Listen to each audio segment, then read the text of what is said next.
Bonsoir. Je suis très heureux de vous retrouver. J'espère que cette deuxième tentative sera la bonne pour notre Facebook Live du vendredi qui précède le conseil municipal qui ont lieu donc les lundis. La dernière fois, si vous en rappelez, il y a eu une communication qui avait duré quelques minutes parce qu'il y avait beaucoup de monde aux alentours et l'antenne qu'on utilisait, donc la bande passante était utilisée.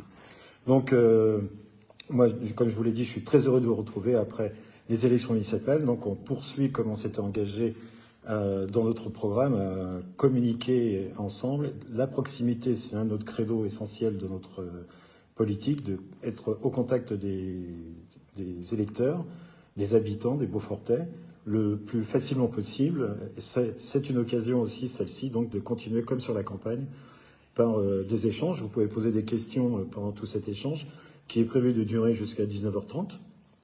Et je vais commencer donc le conseil, présenter un petit peu le conseil municipal. Je ne vais pas tout vous dire parce qu'on ne va pas faire le conseil municipal, bien sûr. Mais le conseil municipal se passera donc en mairie. On revient en mairie depuis le Covid, je pense. Donc, dans le précédent conseil municipal, on a voté une délibération qui déplaçait le lieu définitif du conseil municipal à la mairie, pour des raisons de confort, le froid, la température, le son, on entendait très mal, ça résonne. Et puis quand le chauffage se met en route, il y a beaucoup de bruit, donc c'était relativement désagréable. Et en plus maintenant, avec notre politique dont je parlerai peut-être un petit peu, c'est notre sobriété énergétique. Faire chauffer les halles, ça coûte relativement cher. 300 € la journée. Bon, c'est sûr que, heureusement, le conseil municipal, c'est qu'une fois par mois. Mais voilà, il faut savoir que les halles à chauffer, avec les systèmes qui existent, ça nous coûte 300 €. À la mairie de Beaufort en Anjou, elle est toujours occupée. Il y a pas le chauffage, il est permanent, il n'y a pas un remonté. Donc on fera des économies de ce côté-là. Et on est bien content de se retrouver dans la mairie d'origine, je veux dire, de Beaufort en Anjou. Donc ce conseil municipal comportera 15 points à l'ordre du jour. C'est assez varié, très divers. On commencera par un rapport annuel de Faréo, de la piscine. Vous savez que cette piscine est en gestion par une délégation de service public, et dans le contrat de délégation de service public, chaque année, le prestataire doit faire un rapport d'activité qui nous est présenté et que nous présentons donc en conseil municipal. Il sera présenté par son directeur, enfin la personne qui gère, et une autre personne qui vient du siège, si j'ai bien compris, qui vient de l'accompagner pour présenter ce rapport d'activité. Ce que je peux dire sur le rapport d'activité, c'est qu'on a fait... l'exploitation a été positive pour l'année 2022, avec un bénéfice de l'ordre de 30 000 €. Voilà. Il faut savoir que la piscine, c'est 16 employés, 16 équivalents temps plein. Le nombre d'entrées, c'est à peu près 90 000 entrées qui a lieu en 2022. Il y a plus de 500 abonnés, donc c'est une piscine qui marche très bien, qui est très, très appréciée de ses visiteurs, des gens qui l'utilisent. Dans l'année 2022, il y a eu plus de 12 000 scolaires qui sont venus apprendre à nager. Donc, vous voyez qu'elle sert très bien pour tous les groupes scolaires pour apprendre à nager, éviter les noyades. La recette, le chiffre d'affaires recette, c'est de l'ordre de 530 000 €. Voilà ce que je peux dire. Et ensuite, il y a les consommations d'énergie ou d'eau. J'ai noté, j'ai fait des petits points de repère comme ça. Elle a consommé 14 800 mètres cubes, ce qui correspond à peu près sur la base de 120 mètres cubes. C'est ce que donne l'ADEME pour une consommation d'un ménage de 4 personnes, 2 adultes, 2 enfants. C'est 120 mètres cubes, donc ça correspondrait à une consommation de 123 ménages. Pour les kilowattheures électriques, c'est à peu près la même chose. À raison de 5000 kWh par ménage, on arriverait à 200, c'est l'équivalent, alors c'est 1079 MWh, ce qui ferait 215 ménages. Et puis il y a le gaz, il nous reste le gaz. Et le gaz, c'est 35 825 mètres cubes, et ce qui arrive à une consommation équivalente à 30 maisons. Pour vous donner des idées, parce que vous en balancez des chiffres de milliers de mètres cubes, c'était pas très visuel, pas apprécié. Et il y a en fan Facebook, il y a 2673 abonnés à Facebook. Donc on commencera par la piscine, et ensuite ce sera des décisions modificatives liées aux finances. Vous savez qu'un budget, c'est vivant, on le vote en début d'année, en avril, c'est pas le début de l'année, mais on le prépare. Et l'année, ben, il y a des dépenses pas prévues, des recettes pas prévues dans les deux sens hein, qui se font, ou alors des dépenses qui sont un peu élevées, d'autres qui sont moins élevées. Donc il y a un moment, il faut rééquilibrer les lignes entre elles et expliquer. Donc il y a au moins 4 délibérations qui vont être pour travailler là-dessus, pour présenter ces différentes modifications. C'est un peu barbare, je dirais. Enfin, c'est un peu délicat à présenter. Mais on va le faire, il faut le faire, c'est la loi qui le demande. Il faut mettre les comptes au carré. Et donc, on présentera les décisions modificatives qui ont eu lieu. Il n'y a pas de questions particulières. Je vais continuer sur le conseil municipal. Donc, on a les églises. Il y a une délibération qui est dédiée à l'indemnité du gardien de l'église. Donc, en l'occurrence, ici, le gardien de l'église, c'est notre curé. Et donc, il y a une indemnité qui doit lui être donnée. C'est à la fois pour l'église de Beaufort-en-Vallée et l'église de Gers. Alors, il y a 2 années, 2022 et 2023. On a constaté qu'en 2022, la précédente majorité n'avait pas indemnisé le gardien des églises. Donc, cette année, on va voter deux indemnités, celle de 2022 et celle de 2023. Alors les montants, c'est pas énorme, hein, c'est 420 et quelques euros pour Beaufort et puis 120 et quelques euros pour Gers. Mais pour 2023, comme vous le savez, on est dans les difficultés financières et qu'il s'agit d'indemnités, ben on va appliquer aussi à monsieur le curé 10% de retenue, on va dire, d'économie, sur l'indemnité à verser en 2023. Il aura 100% sur 2022 et pour 2023... Alors, je ne l'avais pas précisé, ce sont les maximums que l'on peut donner. C'est câblé, ces choses-là, c'est ordonné, et il y a un maximum qu'on peut donner, et ce qu'on donne, c'est le maximum. Donc avec nos 10%, on ne donnera pas le maximum, on donnera 10% en moins du maximum. Donc il faut bien noter qu'en 2022, ça n'avait pas été fait, ça n'avait pas été payé. Comme on reçoit, ça c'est une parenthèse, beaucoup de factures qui datent de 2021, 2022, du CIEMEL essentiellement, pour des raisons administratives apparemment. Mais bon, nous on a la transparence et la rigueur, et on veut payer en 2023 ce qu'on a payé en 2023 et pas le payer en 2024. Et donc on récupère les factures de 2021-2022, on les paye, on est tenu de les payer. Voilà, mais pour 2024, j'espère qu'on n'aura pas de factures, sauf normalement au début d'année à payer des factures de 2023. Et notre directeur financier est très à cheval là-dessus. On paye ce qu'on doit payer à l'année où on consomme notre argent. Ensuite, on prépare déjà l'année 2024 dans le domaine de la culture. Il y a des manifestations qui vont se mettre en place en 2024 à la médiathèque. Et dès maintenant, il faut commencer à faire les demandes de subventions auprès du département. Donc, on a présenté les activités qui seront concernées par ces demandes de subventions auprès du département. Ensuite, il y a les cimetières. Les cimetières, on en parle peu, on y va peut-être de temps en temps, mais il y a des concessions qui sont là depuis longtemps et abandonnées. Alors, il existe tout un processus pour reprendre les concessions qui étaient à perpétuité, mais dans la mesure où elles sont abandonnées, dans la mesure où 3 ans avant, on a fait tout ce qui était nécessaire envers les familles, des informations, on fait le constat qu'il n'y a plus personne qui s'occupe de ces tombes, et à ce moment-là, on peut reprendre les tombes en question pour en faire de nouvelles places, pour de nouvelles sépultures. Donc, il y a tout ce travail qui vous être présenté, qui a été fait. Ensuite, il y a une nouvelle dénomination de rue. Il y a rue à la Poissonnière, une rue qui s'appelle Allée de la Poissonnière, mais que c'est dans le domaine de la Poissonnière, donc c'était un peu confus. Il y a un nouveau bâtiment qui va être construit à la place de l'ancienne caserne des pompiers. C'est Maine-et-Loire Habitat qui va construire 22 logements. Le permis de construire a été accepté. Le délai de construction, je ne le connais pas. Le délai de quand va démarrer le chantier, nous ne le connaissons pas non plus. Mais bon, il y aura une rue. Et donc, il a fallu changer son nom. Et la commission a choisi de prendre comme nom de la rue la rue du 3 septembre 1959. Alors pour ceux qui ne le savent pas, il y a beaucoup de Beaufortais le savent, c'est une histoire malheureuse qui s'est passée le 3 septembre 1959.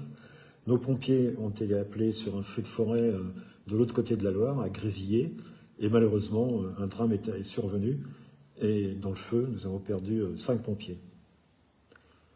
Donc on a tenu, comme la caserne était là, elle a été cassée et tout, elle n'existe plus, mais marquer le lieu en souvenir pour les pompiers qui sont disparus. Donc le 3 septembre 1959, ça s'appellera la rue du 3 septembre 1959.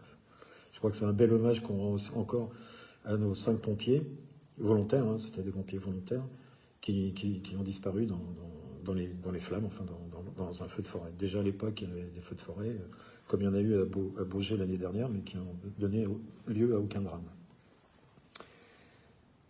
Ensuite, il y a un sujet intéressant dans le cadre des énergies, c'est un petit peu compliqué. C'est des zones, on doit définir les zones d'accélération d'énergie renouvelable. Donc, il s'agit d'identifier sur notre commune les endroits où on pourrait faire de l'énergie renouvelable, c'est-à-dire du solaire, de l'éolien, voire du gaz avec les usines de gaz, enfin des agriculteurs de production de gaz. Donc il faut mettre ça sur une carte. Il y a tout un processus qui doit être fait avec la Comcom. Vous savez qu'il y a un PCAET, Plan Climat, Air, Énergie, Territoire. Tout ça doit rentrer dedans. Alors ça se fait à plusieurs niveaux. Et c'est décidé d'être fait pour rapidement, d'ici à la fin de l'année. Je ne sais pas si on va y arriver. Parce que nous, communes, on doit définir nos endroits, donc trouver des endroits où on peut... Alors essentiellement pour nous, hein, ça va être des capteurs solaires, ça va être du solaire. Des endroits où on peut mettre des capteurs solaires, les définir sur une carte, et ensuite les transmettre ça à la Comcom, qui va capitaliser sur l'ensemble du territoire. La Comcom transmettra au département, je ne sais pas ce qu'il va faire, mais il va travailler dessus aussi. Et ensuite, le département transmettra à la région, bien sûr, qui, elle, je ne sais pas ce qu'elle fera non plus, mais à part de faire les sommes des différents secteurs dits accélérés. Et ensuite, la région transmettra au ministère, je pense, de l'environnement, transition écologique. C'est un peu compliqué, ça me paraît être une usine à gaz, mais on va le faire parce qu'ils nous demandent de le faire. Mais il faut savoir que ça démarre quand même sur le terrain à la commune. Le fait de l'accélération, ça apporte pas grand-chose. Moi, j'ai assisté une petite conférence là-dessus. L'accélération en question, c'est de porter le délai du commissaire enquêteur, au lieu de passer 1 mois, il passerait 15 jours, de devoir remettre son rapport au bout de 15 jours. Mais bon, nous, on est très intéressés, ça nous permet d'avancer sur les énergies renouvelables, d'identifier. Peut-être qu'il y aura des investissements qui seront associés à cela. Mais il y aura des concertations, il y aura des éléments qui seront communiqués sur ce qu'on va faire par commune. La loi le demande, hein, de faire des concertations, c'est-à-dire d'informer le public de ce qui va se passer en matière d'énergie renouvelable sur notre territoire. Donc on sera conforme à tout ça. Il y a des dates, il y a des délais. On vous présentera ça en conseil municipal, c'est Jean-Philippe Propers qui vous présentera ça. C'est un sujet très intéressant, même si par la suite on voit la complexité qui a été créée avec toutes ces poupées là qui se mettent les unes dans les autres entre la commune, la Comcom, le département, la région, l'État. Voilà, tout le monde veut avoir la main verte là-dedans, donc tout le monde veut y participer. Bon, mais il faut le faire, il faut avancer vite sur l'énergie solaire. Enfin, l'énergie renouvelable, en tout cas. Nous, on est concerné que par le solaire, mais je sais que dans le Noyentais, il pourrait y avoir de l'éolien et aussi du biogaz, hein, fait par les fermes, les excréments, etc., les vaches et autres. Donc, transformer tout ça en gaz, ça peut se faire à la campagne, pas sur notre territoire à nous, Beaufort en Anjou. Enfin, à ma connaissance. Ensuite, on a, toujours dans le domaine de l'énergie, on a lancé un audit énergétique avec le CIEMEL, qui serait notre prestataire. On l'a lancé, mais il y a eu un changement de tarification. Et donc, c'est vraiment juste parce qu'il faut passer par le conseil municipal pour valider la dépense, la mettre au carré avec ce qui va être réalisé. Il y a une augmentation pour la commune de 75 €, je crois, pour un montant qui tourne autour de l'ordre de 2500 € globalement. Voilà, c'est pas... Mais il faut le faire, il faut l'acter. Ensuite, on fait une création d'emplois. Nous avons décidé au mois d'avril, avec notre directeur des ressources humaines, a eu un nouveau projet de vie. Il n'est pas loin de partir à la retraite. Il pouvait partir plus tôt. Donc, on a anticipé son départ. Et on a lancé un recrutement pour avoir un nouveau directeur des ressources humaines. Ce monsieur va arriver, on a réussi. Le recrutement était positif et ce monsieur, le nouveau directeur des ressources humaines, va arriver début novembre et on doit créer un poste d'attaché pour correspondre à son profil. Donc on va créer ce poste pour accueillir notre futur directeur des ressources humaines. On a eu un autre emploi d'adjoint technique dans les espaces verts. On a procédé à des promotions dans les espaces verts. Il y a un monsieur qui est devenu chef d'équipe, donc il faut remplacer maintenant ce monsieur. Et donc le monsieur qui va venir le remplacer a un grade différent. Donc il faut qu'on crée dans nos tableaux des effectifs de la commune le grade qui correspond bien à ça. J'ai toujours pas de questions. Bien, on peut sortir du conseil municipal si vous voulez parler de la ville, parler de ce que vous pouvez imaginer. Si, je pourrais vous en parler un peu. J'arrive maintenant. On va faire appel à des intermittents du spectacle pour nos activités culturelles. C'est assez classique, on le fait assez souvent. Ça s'appelle le guzo, là. C'est quelque chose qui est relativement ponctuel.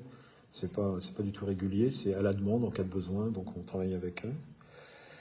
Et puis ensuite, on clôturera ce conseil municipal par un élément important, parce que c'est avec la Comcom, il y a un organisme qui s'appelle la CLECT, c'est la Commission locale d'évaluation des charges de transfert. À la création de la Comcom, il y a eu une répartition des compétences entre les mairies qui ont perdu, gagné des compétences, et à chaque fois qu'on gagne ou perd une compétence, bien sûr, il y a l'argent qui va avec. Donc c'est dans ce cadre qu'est discuté les transferts d'argent, les attributions de compensation, qui correspondent donc au transfert de compétences. Donc, par exemple, la piscine, c'est ce que vous connaissez le plus, le mieux. C'était une compétence qui est revenue à la commune, donc on a notre piscine, mais cette compétence étant transférée à la piscine, l'argent vient avec, et c'est à peu près pour la piscine 835 000 € qui nous sont versés pour compenser donc le fonctionnement de la piscine et son remboursement de prêt. Et globalement, la CLECT, donc il y a divers domaines comme ça, dans le social aussi, il y en a. Globalement, la Comcom nous verse dans notre budget municipal 1 400 000 €. Voilà. La Comcom c'est important, le transfert, c'est pas à négliger. On a 1 400 000 € sur un budget global de la commune qui est de l'ordre de 10 millions d'euros. Voilà. Donc avec ça, là, je viens de faire le tour et j'ai fait mes 15 délibérations. Je peux parler, si vous voulez, on a parlé un petit peu d'énergie. On est en train de mettre en place un plan de sobriété énergétique. On le présentera certainement, peut-être sous forme de délibération, je ne sais pas encore, mais en tout cas on le présentera. Il nous reste 2 conseils municipaux, en novembre et en décembre. On présentera qu'est-ce que c'est qu'un plan de sobriété énergétique et comment on l'applique, nous. Alors, je peux déjà vous donner quelques éléments. On avait une serre, par exemple, qui servait à chauffer, à maintenir hors gel, je pense, c'est pas chauffer, des végétaux, mais qui nous coûtait quand même 25 000 € par an pour des végétaux, donc des ficus, des choses comme ça. On a regardé l'avantage et les inconvénients. On a dit qu'on ne chaufferait pas la serre. Voilà. Donc on va faire 25 000 € d'économie pour le chauffage de la serre. Pareil pour les salles, l'occupation des salles, et notamment notre cinéma. Le cinéma, c'est un grand volume, c'est un bâtiment ancien aussi, donc il consomme beaucoup. Pour mémoire, au mois de janvier dernier, il a coûté 9 000 € d'énergie en gaz. Donc c'est quand même relativement beaucoup, on se creuse la tête. Il y a des habitants, il y a des spectateurs. Il y a on me passe la question qui va arriver. Il y a peu de spectateurs, donc on a choisi de libérer 30 jours, pendant 30 jours en hiver, c'est-à-dire de janvier à avril. Il y aura 30 jours où la salle de cinéma sera fermée, et j'ai vu qu'il y avait dans le programme quelques jours qui se suivent, 4-5 jours qui se suivent, pour justement générer des économies d'énergie. Alors j'ai une question concernant la piste cyclable qui va relier la Méditrée à Beaufort. Eh bien, on est en travail avec le département. On utilise le département comme bureau d'études, hein, pratiquement. Il nous a fait les études. Donc, il y a un projet qui existe, qui est sur papier, bien sûr. On se partage avec la Méditrée et Beaufort. Il y a des acquisitions de terrain à faire en bord, mais ça serait une piste donc unique, hein, 3 mètres de large, quelque chose comme ça. Son montant, ça serait de l'ordre de 740 000 euros. C'est faisable. Il faut qu'on s'entende dans la démarche. On a eu une réunion, ça tombe bien, juste cette semaine, je ne sais plus quel jour, mais cette semaine, avec le département, avec monsieur Guéry de la Ménitrée, le maire de la Ménitrée, et ses collègues, et puis nous-mêmes. On est parti dans une démarche pour faire un genre co-maîtrise d'ouvrage, avancer, le bureau d'études qui est le département, et puis, pour l'instant, hein, pour la faisabilité du sujet du projet. Et ensuite, donc, construire un cahier faire les études complètes, et faire un cahier des charges et des appels d'offres. Donc, mais il y a de l'argent à mettre. Nous, vous connaissez notre situation financière. Il faut qu'on trouve aussi des subventions. Ça peut être subventionné. Donc, il y a toute une démarche d'ingénierie financière à faire à l'amont pour nous engager après dans la réalisation de cette piste. Mais on avance bien, je trouve. En l'espace de 6 mois, on a eu 3 réunions sur le sujet. Et surtout, ce qui est vraiment très important, ce qui est bien, c'est que les 2 communes s'entendent. On a la même volonté de réaliser cette piste cyclable qu'on juge vraiment très important pour pouvoir aller de Beaufort jusqu'à... L'objectif, hein, c'est la gare de la Ménitrée. Donc, c'est la D7, je crois, la département 7. Donc, elle sera équipée, aménagée avec sur le bord, hein, une piste cyclable. Ça avance. Il n'y a pas de délai pour l'instant. Ils arriveront un peu plus tard quand on aura avancé dans... Mais il n'y a pas vraiment sur le fond, il n'y a pas de gros problèmes pour que ça ne se réalise pas. On devrait pouvoir le faire. Alors, la précédente fois, il y a quelqu'un avait posé une question sur le bâtiment qui est en train de se construire, que le promoteur a appelé le B comme Beaufort. Donc c'est là où il y avait, à l'entrée, hein, c'est l'avenue des Tilleuls, à l'entrée de Beaufort, c'est là où il y avait l'usine qui confectionnait des vêtements. Donc là, pour ceux qui sont passés, vous avez vu que tout est tombé maintenant. Donc l'objectif de cet aménagement, qui est une opération totalement privée, entre le propriétaire, monsieur Pierre, je crois, qui possédait cette usine, et puis le promoteur, dont j'ai pas le nom en tête, là, aménagement quelque chose. C'est totalement une affaire privée. La commune n'est pas intervenue là-dedans, sauf bien sûr qu'elle a le permis de construire est passé par la mairie, qui l'a transmis aux architectes des bâtiments de France, qui a fait ses observations sur le projet, et donc on a abouti à un permis de construire, et ce permis de construire a été autorisé il y a au moins 2 ans. Je crois qu'au début 2021, les panneaux étaient affichés, permis de construire pour ce qu'on allait y faire. Alors ce qu'on va y faire là-dedans, enfin ce qu'ils vont y faire, nous on n'y fait rien du tout. Ce qu'ils vont y faire, c'est des cellules de commerce, et à une extrémité, en allant vers Saumur, à l'extrémité, il y aura un restaurant. C'est un bâtiment où il y aura de la récupération d'eau, des capteurs solaires, bien isolés bien sûr. Il y a des règles, hein, il y a des lois sur ce genre de bâtiment. Et il y aura aussi un parking avec des bornes électriques pour recharger les voitures électriques. On n'a pas du tout la main sur ce qui se passe dedans. C'est le promoteur. Alors ça va aller assez vite. Le chantier a démarré il y a un mois et demi. Là, et au mois d'avril, le bâtiment sera terminé. Vous voyez, ça fait d'ici 6 mois, le bâtiment sera terminé. Ce qui restera à faire, c'est l'aménagement pour les gens qui vont louer les cellules, faire leur aménagement de commerce. Et ça, le promoteur nous a dit que ça pouvait durer 2 mois. C'est-à-dire qu'au mois de juin, s'il a vendu ou loué ses locaux, il y aura des nouveaux commerces dans cet espace. Mais la commune ne participe à rien du tout. Elle n'a jamais participé, sinon le côté administratif pour gérer la demande de permis de construire.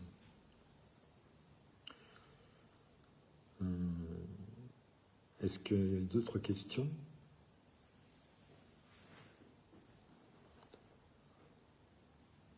Il n'y a pas ? Alors, vous êtes comme moi, hein, vous vous baladez en ville, autour de la ville. Vous avez vu que au niveau des herbes, c'est pas top, hein, on est tous conscients de ça. Mais je voulais rappeler à tout le monde que notre commune est dans une situation financière très limite, hein, et qu'on ne peut pas faire appel à l'extérieur, c'est-à-dire sous-traiter. On l'a fait au printemps. Ça a coûté quelques sous, bien sûr, mais on l'a fait au printemps, mais on ne peut pas recommencer comme ça indéfiniment. Pourquoi on est dans cette situation? Eh bien, on a des machines pour le printemps, on a une machine qui a été cassée, il a fallu la réparer, tout ça, ça a coûté 15 jours. Et puis ensuite, c'est le monsieur qui était en panne. Donc, et malheureusement, on avait, pour conduire cette machine, une seule personne. Il n'y avait pas de remplaçant, la personne habilitée, elle était unique. Donc on s'est retrouvé aussi le bec dans l'eau, comme on dit, on ne pouvait pas faire avancer la machine parce qu'il n'y avait plus personne. Bon, tout le monde est revenu, la machine est repartie, on a sous-traité un espace, on a pu récupérer un peu la situation au niveau du fauchage des à côté. Et puis donc, la situation est revenue, parce que la personne qui conduisait la machine est partie, on a lancé le recrutement qui va bien, mais ça prend du temps, les recrutements. Surtout au mois d'août, il n'y a pas eu de gens, et puis en plus, il nous faut des bons CV.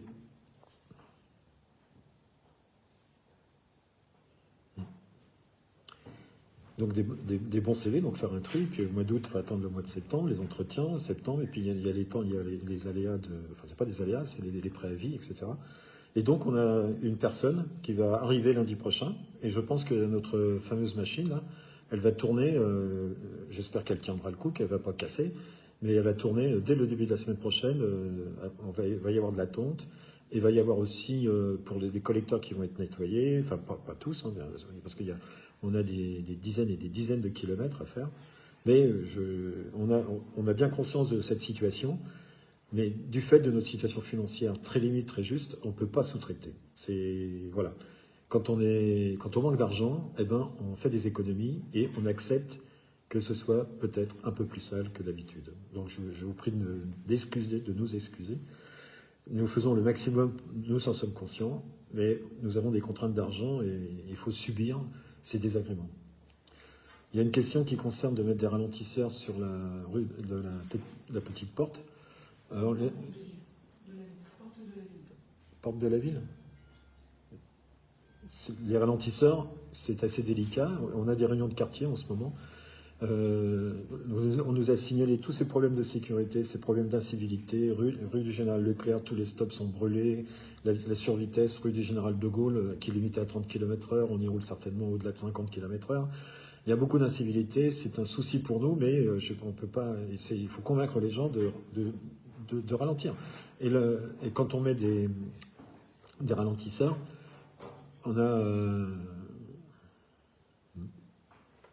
quand on a des ralentisseurs, ça fait du bruit, ça fait des boum boum, et puis les gens, quand ils quittent le ralentisseur, ils accélèrent. Donc les riverains sont fâchés aussi. Donc c'est un sujet délicat. Je ne sais pas comment on va le traiter, mais on va faire de l'information, on va rappeler. Alors je sais bien que c'est difficile de croire en ça, mais comment contrer les incivilités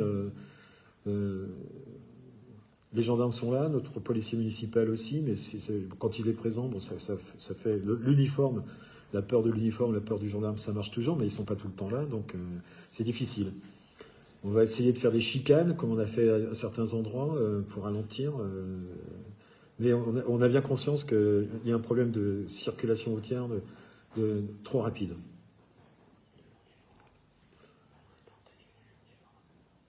Ouais.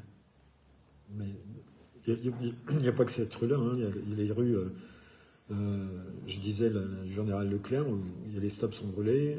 Charles de Gaulle, qui doit faire 500 mètres de long, une ligne droite, là. Bon, c'est difficile il y a 30 km/h, alors on peut mettre un radar, hein, on peut mettre des radars, hein. Encore faut-il en avoir un, donc on n'en a pas. Enfin, on m'a dit qu'on n'en avait pas. Donc peut-être que les communes pourra nous en prêter un. Dans un premier temps, ce qu'on appelle un radar pédagogique. Alors il y a une question sur un rond-point, à quel endroit? Tu peux me donner? Est-ce qu'il y aura un rond-point sur la départementale pour libérer la route du Gué d'Anjan, de la pelouse Moline, pour éviter de faire un détour? Je crois pas. Hein. c'est pas du tout dans... On n'a pas du tout ces informations-là. Il y a pas, je crois qu'il y a une réglementation pour ne pas trop mettre des ronds-points les uns trop proches des autres. Et bon, il y en a beaucoup des ronds-points. Donc, non. En tout cas, moi, je n'ai pas connaissance d'un tel projet. Et oui, et ce projet, enfin, c'est sur la départementale, c'est cette affaire, ce sera le département qui est concerné.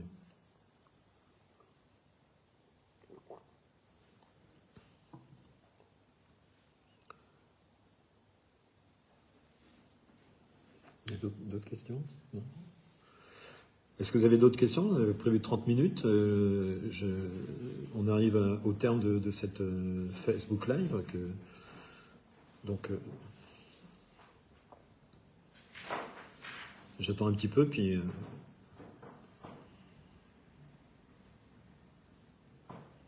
Bien. Au sujet de l'herbe sur les trotteurs, il serait bon de rappeler aux habitants de tout ça. Ah.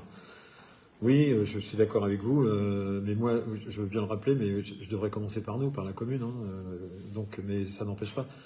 L'herbe qui est en pied de maison sur les trottoirs, c'est à l'habitant, comme l'hiver, mettre du sel sur le trottoir, c'est à charge de celui qui est à la maison, là, de mettre du sel. Pour les herbes, c'est pareil, c'est pas à la commune de nettoyer le bas de la maison. Mais bon, j'ai du mal à vous le demander, sachant que moi, j'ai du mal à faire les caniveaux. Je ne sais pas si vous avez constaté qu'il y a des touffes d'herbe qui poussent dans les caniveaux, ça m'horripile.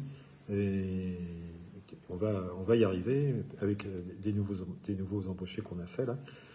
En plus du monsieur qui sait conduire le fameux tracteur, on a ce dont je vous ai parlé au conseil municipal, c'est pour ça il y a un poste qui remplace la personne qui a été promue chef d'équipe, est remplacée très rapidement, là bientôt. Donc il y a du monde qui va arriver pour nous permettre de faire ces travaux d'entretien, et puis qui sont aussi utiles le jour où il pleuvra, quand il y a beaucoup d'eau, les touffes d'herbe, c'est quand même assez gênant pour la circulation de l'eau. Et ça, on en est bien conscient, et voilà.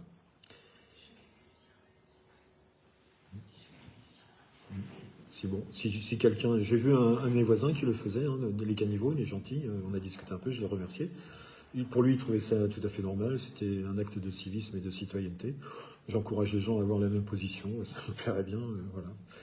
Si tout le monde pouvait prendre sa vinette, mais bon, c'est pas l'objet.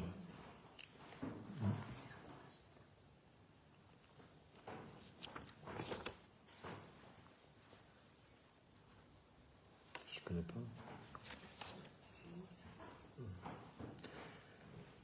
Bien. Je vais vous souhaiter une bonne soirée. Et puis donc, je rappelle que le conseil municipal est diffusé sur Facebook. Hein, vous pouvez vous connecter, c'est la même chose. Il est retransmis, c'est du direct. Et ensuite, bien sûr, l'enregistrement est conservé et sera disponible sur le site de la mairie, comme tous les autres enregistrements. Voilà. Bien. Je veux bien dire un mot sur l'augmentation des impôts fonciers. On a distribué, si vous êtes de Beaufort, et une boîte aux lettres à Beaufort, vous avez reçu dans votre boîte aux lettres le trait d'union de l'été 2023, dans lequel il y a un petit fascicule qui vous explique pourquoi on augmente les impôts. Les impôts, on les a augmentés vraiment très sensiblement, hein, ça fait 20%, auquel il faut ajouter les 7% de l'État, donc on arrive presque à 30%. La raison, c'est que quand on est arrivé, on a la première chose, donc le budget, vous savez qu'il faut le voter avant le mois d'avril. Enfin, il y a des dates limites. Nous, on est arrivé début février. On a pris connaissance, on a fait les comptes, on a travaillé et on a vu qu'on ne pouvait pas joindre les deux bouts. On avait un résultat 2022 relativement faible. Je crois qu'il dégageait 100 000 euros dans les comptes. Et la réserve qui est notre compte en banque, en fait, hein, il était à 400 000 euros. C'était relativement faible pour compléter notre budget qu'on montait. Et il nous a manqué 600 000 euros. Un trou de 600 000, enfin un déficit de 600 000 euros. Alors soit on restait de cette façon-là et on votait un budget en déséquilibre, ce qui est totalement interdit. Et alors la Cour des comptes, le préfet refusait et sollicitait la Cour des comptes pour nous mettre sous tutelle, on appelle ça. C'est-à-dire qu'on n'a plus les moyens, très peu de moyens pour décider de ce qu'on veut faire. Donc c'est assez sévère, hein, la Cour des comptes quand elle agit. Plus d'argent pour les subventions, par exemple. Donc on a... on a choisi de rester responsable de notre commune. Voilà. D'être à la hauteur et d'assumer. On ne prévoyait pas du tout, hein. On n'avait pas cette connaissance. Donc, ça nous a amené à augmenter les impôts fonciers. Et cette année se terminera de façon juste, hein, parce que les impôts qu'on vous a demandé de payer en plus, c'est juste pour équilibrer. C'est pas pour acheter en plus, faire du bénéfice pour faire quelque chose. Et tout. Je vous rappelle que de tous nos investissements que nous avons prévus, aucun n'a été engrangé. Aucun ne partira tant que nous ne pourrons pas avoir un retour satisfaisant de nos dépenses et de nos recettes. Pour 2024, c'est à peu près le même enfin, il n'y aura pas d'augmentation d'impôts. Mais le résultat financier sera très difficile à faire. Pour l'exemple, en 2023, on avait prévu 700 000 euros dans les fluides. Eh bien, on arrive à la fin de l'année, on va arriver, on pense, hein, c'est pas sûr, mais encore, avec ce qui se passe dans le monde, on pense que les prix vont monter, à 900 000 euros pour les fluides. De 700 prévus, on passe à 900 000. Donc, il faut trouver les 200 000 euros, d'où les gestes en matière de finances pour aller chercher de l'argent. Et on ne travaille pas tout seul sur ces éléments-là. Vous savez, vous savez peut-être pas, mais aux impôts à Baugé, parmi la DGFiP, les gens de la Direction générale des finances, il y a des gens qui sont payés dans ces boulots pour aider les collectivités. Donc on fait appel à ces collectivités, à cette personne, je peux le citer, hein, c'est M. Trojani, qui nous aide beaucoup pour nous guider et nous conforter dans nos choix, dans nos dépenses et dans nos recettes, et nous aider à trouver des recettes ou limiter les dépenses. Donc on essaye de faire pour le mieux avec les moyens dont on dispose. Et justement, on ne peut pas dépenser comme on le voudrait, comme je vous l'ai dit par exemple, pour faucher les talus, etc. C'est une année difficile, et 2024 sera budgétairement difficile aussi. Et puis, il y a l'incertitude de l'argent, enfin de l'augmentation de l'inflation qui nous arrive. On va faire une opération, on avait un prêt toxique, on a cherché, et on va le faire, je pense, un prêt toxique qui nous coûte beaucoup d'argent, qui aurait pu être dans les années 2015-2016 transformé en taux fixe et rassurant, mais ça n'a pas été fait. Là, on a un taux qui est monté très, très fort de mémoire, mais je crains qu'il nous coûterait maintenant 300 000 euros ce taux à lui seul, alors qu'il nous coûtait 170 000 euros il n'y a pas longtemps. Donc, on a beaucoup de taux variables. Enfin, 40% de nos emprunts sont à taux variable. Ils ne sont pas capés. Capés, ça veut dire qu'il y a un maximum. Mais là, il n'y a pas de maximum. Donc, ça peut monter comme monte. Par exemple, pour élément, on assoit les taux variables sur certains critères, et notamment, il y a un indicateur. Il y a l'Euribor 3 mois. L'Euribor 3 mois, entre janvier 2023 et juillet 2023, il a pris 70% d'augmentation. Ça veut dire que les intérêts pour ceux qui payaient dans ces critères-là, ça fait 70% plus par rapport à l'année précédente. C'est lourd, c'est très lourd.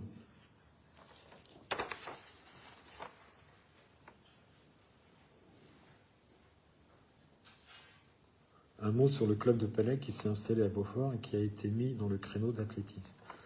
Alors oui, le Palais a été mis à la salle de la Vallée et il est tous les vendredis soirs, je crois, ils font de l'entraînement, enfin ils s'entraînent vendredi soir. Alors je ne connais pas le créneau d'athlétisme qui était, parce que le Palais c'est en intérieur, c'est une plaque de plomb sur laquelle on jette des palets, et je ne sais pas ce qui existe. Il y avait au club de la... Dans ce gymnase, il y a un saut en hauteur là, qui existe. Alors je ne sais pas, peut-être que c'est... Mais je ne sais pas, il faut se rapprocher de M. Cédric Machefer, qui est notre conseiller municipal chargé des sports. S'il y a un problème de planning, il faut regarder, il ne faut surtout pas rester entre vous. Hein. Il faut aller venir chercher l'élu qui pourra résoudre le problème, enfin tenter de trouver la solution s'il y a des choses qui n'ont pas. Voilà, de contacter les services de la commune qui trouveront la solution pour les deux clubs, puissent trouver d'accord. Et l'élu concerné, c'est M. Machefer, qui sera un plaisir de vous aider. Une question de dernière minute? Non? Bien, mais je vous remercie de votre écoute. J'espère que vous pouvez continuer à poser des questions. On y répondra par la suite. Hein. Notre personne qui sert, Magali Baudier, qui est le fonctionnaire qui s'occupe de la communication, me les transmettra et on vous donnera les réponses. Les réponses. Alors, je profite aussi encore une minute ou deux là. Demain, il y a un événement important qui se produit à Beaufort. C'est la commémoration de gens qui ont été arrêtés le 13 octobre 1943, donc c'est le 80e anniversaire, qui ont été déportés. Ils ont été 6 à être déportés, c'est un réseau. Et on sera donc au 16 rue du Général Leclerc, où sera mis une plaque commémorative de cet événement qui aura lieu donc il y a 80 ans. Venez nombreux. Les enfants du collège ont travaillé sur cet événement. Donc le but pour nous, c'est de faire vivre cet événement, ne pas oublier ce qui s'est passé en 1943 et pendant la guerre, et puis garder la mémoire. C'est pour ça que cette plaque, elle est disposée ici, parce que c'était le chef de réseau qui habitait là. Il a été arrêté avec d'autres dans cette maison. D'autres ont été arrêtés chez eux aussi. Ils étaient 6. Il faut... Moi, qui suis à Beaufort depuis 10 ans, j'en avais jamais entendu parler. Je pense qu'il faut faire des actes comme ça, le montrer dans la ville, pour que la mémoire reste, soit conservée, pour ne jamais recommencer. Alors je sais que quand on voit ce qui se passe actuellement en actualité, c'est assez difficile, mais n'empêche qu'il faut le faire. Il faut faire tous ces gestes, toutes ces animations, activités qui ont pour but de ne pas oublier et de commémorer, enfin de se souvenir que c'est important pour tout le monde pour vivre ensemble. Voilà. Donc c'est à 11h demain matin, et il y aura l'harmonie qui sera avec nous. Et puis après la cérémonie, il y a un pot, il y a un vin d'honneur à la salle des Halles, dans laquelle seront exposés des documents d'histoire qui retracent ce qui s'est passé ce 13 octobre 1943, pour les gens, pour nos résistants. Ok.